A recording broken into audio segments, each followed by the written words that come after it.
샬롬. 오늘 설교 제목은 지혜롭고 순결하라. Be shrewd and innocent. 예수께서는 12명의 제자를 부르사 그들에게 더러운 귀신을 쫓아내며 모든 병과 모든 약한 것을 고치는 권능을 주셨습니다. 그리고 예수께서 부르셨던 12제자들을 다시 보내시며 명하셨습니다. 이스라엘의 잃어버린 양에게로 가서 그들에게 천국이 가까이었다라고 전파하고 병든 자를 고치고 죽은 자를 살리고 나병 환자를 깨끗하게 하며 귀신들을 쫓아내되 너희가 거저받았으니 거저주라. 전대에 금, 은, 동을 가지지 말고 여행을 위해서 배낭, 두보롯, 신, 지팡이를 가지지 말라. 어떤 성이나 마을에 들어가거든 합당한 자를 찾아 너희가 떠나기까지 거기서 머물되 그 집에 들어가면서 평안하기를 빌라. 만약 너희를 영접하지 아니하고 너희 말을 듣지 아니하거든 그 집이나 성에서 나가 너의 발의 먼지를 떨어버리라. 오늘 본문은 예수로 인해 제자로 부름받아 복음 사명을 수행할 12명의 제자들을 향한 또 다른 권면이 기록되어져 있습니다. 존 칼빈은 자신의 주석에서 지금까지 마태 기자가 기록한 지시사항은 며칠 사이에 끝내기로 되어 있던 첫 번째 여행에만 적용된다. 그러나 이제 예수 그리스도께서는 더 나아가 먼 장래를 두고 이들을 무장시켜 이들이 두루다니며 복음, 즉 기쁜 소식, 하나님 나라와 그리스도를 전달하는 간단한 임무뿐만 아니라 더 힘들고 더 오래 걸리는 분야의 일들이 그들에게 남아있다는 것을 깨우쳐주고 있다라고 말하고 있습니다. 첫 번째로 사람들을 조심하라. NIV 성경에서는 Be on your guard, 경계를 늦추지 마라. 본문 17절입니다. 사람들을 삼가라. 사람들을 삼가라는 예수님의 말씀에 대해 존 칼빈은 자신의 주석에서 다음과 같이 설명합니다. 이 말씀에 대한 최선의 방법은 아무데도 나가지 않고 집에 틀어박혀 있는 것이다. 그러나 여기서 말하는 사람들을 조심하라는 말은 온통 사기와 해악뿐이니 우리는 사람들을 조심스럽게 대해야 한다는 의미이다. 조심성이란 자기 임무를 수행하지 못할 정도로 조심하는 뜻이 아니라 갑작스러운 역경으로 무리하게 동요되지 말라는 의미이다. 우리가 잘 아는 대로 갑자기 역경을 당할 경우 넋을 잃고 포기하는 수가 많다. 그래서 예수 그리스도께서는 자기 제자들에게 먼 장래를 내다보고 그들이 당해야 할 어려운 문제들에 대해서 미리 차분한 마음을 갖기를 원하고 있다. 박윤선 목사님 주석에서는 인간을 사랑하는 것이 우리의 책임이지만 그러나 인간을 의뢰하는 것은 그릇된 것이다. 결코 인간을 의지하는 것은 사랑이 아니고 착취이며 기생충의 더러운 버릇이다 라고 말하고 있습니다. 다시 강조하지만 모든 인간은 사랑해야 할 대상이지 그들을 전적으로 의뢰할 대상이 아닙니다. 그렇다면 예수의 제자로서 복음 사명을 감당할 때 겪게 될 어려움들은 어떤 것이 있습니까? 본문 17절 18절에 그들이 너희를 공회에 넘겨주겠고 그들의 회당에서 채찍질을 하리라. 또 너희가 나로 말미암아 총독들과 임금들 앞에 끌려가리니. 공회란 그 당시 종교의 최고 치리회인 산헤드린 공회를 말하는데 그 당시 유대인들의 풍속에 종교법을 어긴 자를 회당에서 태형으로 다스리는 일이 있었는데 초대교회 성도들 또한 예수 그리스도를 전하다가 공회에 넘겨져 채찍질을 당하고 하였습니다. 사도행전 5장 새벽에 성전에 들어가서 가르치더니 성전 맡은 자가 부하들과 같이 가서 그들을 잡아왔으나 강제로 못함은 백성들이 돌로 칠까 두려워함이더라. 그들을 끌어다가 공회 앞에 세우니 사도들을 불러들여 채찍질하며 예수의 이름으로 말하는 것을 금하고. 고린도후서 1장에 형제들아 우리가 아시아에서 당한 환난을 너희가 모르기를 원하지 아니하노니 힘의 격도로 심한 고난을 당하여 살 소망까지 끊어지고 우리는 우리 자신이 사형 선고를 받은 줄 알았으니 이는 우리로 자기를 의지하지 말고 오직 죽은 자를 다시 살리시는 하나님만 의지하게 하심이라. 고린도후서 11장에 보면 사도 바울이 복음을 전하다가 당한 고난들이 기록되어 있습니다. 내가 수고를 넘치도록 하고 옥에 갇히기도 더 많이 하고 매도 수없이 맞고 여러 번 죽을 뻔하였으니 유대인들에게 40에 하나 감한매를 5번 맞았으며 3번 태장으로 맞고 1번 돌로 맞고 3번 파선하고 일주일을 깊은 바다에서 지냈으며 여러 번 여행하면서 강의 위험과 강도의 위험과 동족의 위험과 이방인의 위험과 시내의 위험과 광야의 위험과 바다의 위험과 거짓 형제 중의 위험을 당하고 또 수고하며 애쓰고 여러 번 자지 못하고 줄이며 목마르고 여러 번 굶고 춥고 헐벗었노라.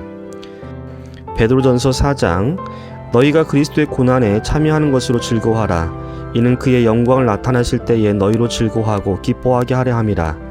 너희가 그리스도의 이름으로 치욕을 당하면 복이 있는 자로다. 영광의 영광 곧 하나님의 영이 너희 위에 계심이라. 그리스도인으로 고난받으며 부끄러워하지 말고 도리어 그 이름으로 하나님께 영광을 돌리라. 디모데후서 1장. 내가 이 복음을 위하여 선포자와 사도와 교사로 세우심을 입었노라. 이로 말미암아 내가 또 이 고난을 받되 부끄러워하지 아니함은 내가 믿는 자를 내가 알고 또한 내가 의탁하는 것을 그날까지 그가 능히 지키실 줄을 확신함이라. 본문 18절. 이는 그들과 이방인들에게 증거가 되게 하려 하심이라. 초대교회 성도들은 예수가 그리스도요 이 땅에 하나님의 나라가 이미 임했음을 전파하므로 세상으로부터 막 수많은 고난과 죽임을 당하였습니다. 그럼에도 불구하고 그 고난과 죽임을 이상히 여기지 않고 당연한 것으로 여기며 도리어 슬픔과 좌절보다 기뻐하였습니다. 또한 고난과 죽음이 그들이 전하고자 하는 복음을 멈추게 하지 못했습니다. 오늘 우리는 어떻습니까? 세상 앞에서 당당히 그리스도로 살아가고 있습니까? 세상으로부터 오는 고난과 비웃음으로 인해 땅끝까지 이르러 내 증인이 되라는 복음 전파 사명을 주저하거나 포기하고 있지 않습니까? 다시금 초대교회 성도들을 본받으며 우리의 사명을 재인식합시다. 사도행전 5장 41절 42절.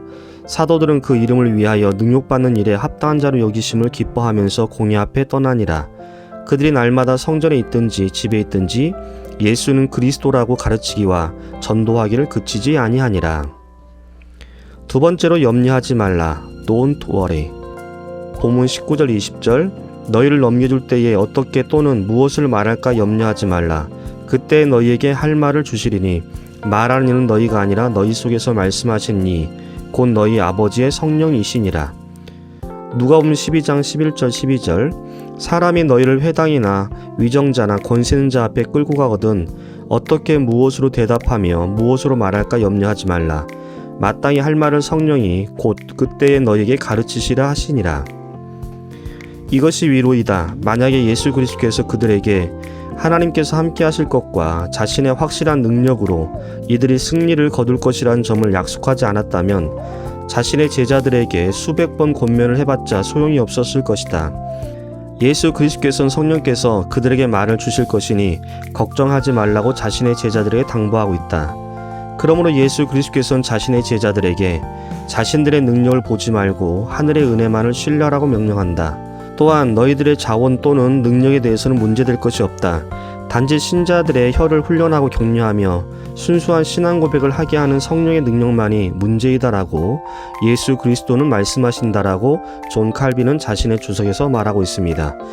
이어서 존 칼빈은 예수 그리스도께서는 사도들이 전혀 염려를 갖지 말란 뜻이 아니다. 그보다는 예수 그리스도께서 이들에게서 떨어버리려는 것은 자기 스스로 많은 일에 대해 자기를 괴롭히고 애태우게 만드는 생각들이다. 인간들은 스스로 다음에는 무엇이 또 일어날 것인가, 이것인가 저것인가 하면서 하나님의 섭리를 믿지 못하는 비참한 불안정 가운데 이리저리 나뒹굴기 때문이다 라고 말하고 있습니다. 요한복음 14장 16절 17절. 내가 아버지께 구하겠으니 그가 또 다른 보혜사를 너희에게 주사 영원토록 너희와 함께 있게 하리니 그는 진리의 영이라. 너희는 그를 아나니 그는 너희와 함께 거하심이요 또 너희 속에 계시겠음이라. 결론입니다. 본문 16절에 보라 내가 너희를 보냄이 양을 이리 가운데 보냄과 같도다. 그러므로 너희는 뱀같이 지혜롭고 비둘같이 순결하라. 박윤선 목사님 주소에서는 뱀같이 지혜롭다란 말은 하나님의 말씀을 전하다가 만나는 위험에 대하여 지혜롭게 피해야 될 것을 가리킨다는 의견도 있으나 예수님이 의미한 것은 그것이 아니다. 이것은 전도자가 어떤 위험한 일을 인하여 그 전하는 진리를 가리우거나 하나님의 영광을 손상하지 않도록 조심하라는 의미다. 전도자는 자기 생명을 보존시키는 것이 첫째 문제가 아니고 하나님의 진리를 밝히고 가마 있게 드러내는 것이 첫째이다. 비둘같이 순결하는 말은 순결, 헬라어로 아케라이오스라는 단어는 정결, 단정, 단순이라는 의미를 가지고 있는데 이것은 하나님을 향한 순결을 가리킨다. 신자가 세상을 향해 하나님 앞에 가져가야 할 정결을 훼손해 가면서 세상의 생명을 구하는 자는 황금을 주고 썩은 돌을 사는 미련이다 라고 말하고 있습니다. 존 칼빈은 자신의 주소에서 다음과 같이 설명하고 있습니다. 이 말씀의 요점을 말하자면 너희들은 이리 가운데 있는 양과 같은 처지에 있으므로 분별력과 순진한 마음이 요구된다는 뜻이다. 예수께서 자신의 말씀의 일꾼으로 파송되는 조건은 이것이니 그들이 이리 때 속으로 들어가야 한다는 것이다. 다시 말해서 자기들의 임무를 수행하는 데 있어서 온 사방에 위험이 깔려 있으며 그들을 저항하는 독한 원수들이 숱하게 기다리고 있으며 여러 가지 난관과 장애물이 수두룩하다는 말이다. 예수께서 제자들을 양으로 비유한 것은 양의 온유한 성격 때문이 아니라 양이 이리의 횡포에 당해낼 힘이 없다는 뜻에서이다 라고 존 칼빈은 자신의 주석에서 설명하고 있습니다. 그리고 이어서 이리 가운데 있는 양 같은 제자들이 복음 사역을 온전히 수행하기 위한 방법인 그러므로 너희는 뱀같이 지혜롭고 비둘같이 순결하라는 예수 그리스도의 말씀에 대해 다음같이 설명하고 있습니다. 뱀처럼 지혜롭고 라는 말은 뱀이란 자기들이 가는 길에 어떤 거친 것이 나타나면 곧장 길을 비켜서고 빠져나가려고 애쓴다. 이처럼 신자들도 그 생활에 주의하여 성급하게 위험에 뛰어들거나 온갖 종류의 사고에 자신을 내어 맡기지 말라는 말이다. 한마디로 분별과 조심성은 너무 소심하거나 너무 완만하지 않는 선에서 조절되어야 한다. 신중하고 분별력이 있다 하는 사람들 중에는 너무 느린 사람들이 많다. 예수 그리스도의 제자들은 온 사방에 위험이 도사리고 있기 때문에 조심스럽게 항상 경계하는 것이 중요하다. 하지만 예수 그리스도께서는 그들의 소명이 인도하는 대로 서슴없이 나갈 것을 당부하고 있다. 비둘기같이 순결하란 말은 비둘기란 본래 겁이 많고 수없는 공격의 대상이지만 총에 맞아 죽어도 상관없다는 듯이 태연스럽게 헐헐 날아다니며 사냥꾼의 덫에 스스로 빠져들어가는 경우가 많다. 예수 그리스도께서 자신의 제자들이 권하시는 단순한 생활, 즉 자기들의 길을 끝까지 가지 못하게 만드는 예민한 공포, 예민한 조심성을 조심하라는 말이다. 어떤 사람들은 여기서 뱀과 비둘기의 성질을 유식하게 이야기하지만 이 비교는 그 자체로 충분하다. 사랑하는 성도 여러분, 오늘도 세상 속에 살아가는 그리스도노서 지혜롭고 순결하게 예수께서 주신 사명을 온전히 실행합시다. 사도행전 20장 23절 24절 오직 성령이 각 성에서 내게 증언하여 결박과 환난이 나를 기다린다 하시나 내가 달려갈 길과 주 예수께 받은 사명 곧 하나님의 은혜의 복음을 증언한 일을 마치려 하면은 나의 생명조차 조금도 귀한 것으로 여기지 아니하노라. 아멘.